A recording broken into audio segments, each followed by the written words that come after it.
అవును డాక్టర్ కాడ పోయినాలే. డాక్టర్ కాడ పోయి చూపించుకొని సార్ ఇట్లా నాకు ప్రాణం బాగలేదని చెప్పిన. చెప్తే లేంగా నువ్వు బతుకవు చచ్చిపోతావు అని చెప్పినాడు. నాకు పెరాలసిస్ అని వ్యాధి వచ్చింది. పెరాలసిస్ అని వ్యాధి వచ్చింది. పెరాలసిస్ అదే పోతూ డాక్టర్కి ఇంకెవరు కూడా తీసుకోవాలి కదా, నీకు కూడా సంపేదామని. ఈరోజు నిన్న కొన్ని చంపినా, ఈరోజు కొన్ని చంపినా, ఇద్దరు అయిపోయినారు. ఇంకొకటి చంపాలి నేను. అందుకే సూ తెచ్చినా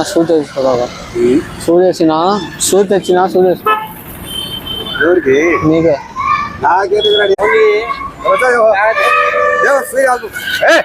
దిగేస్తాలే కదా.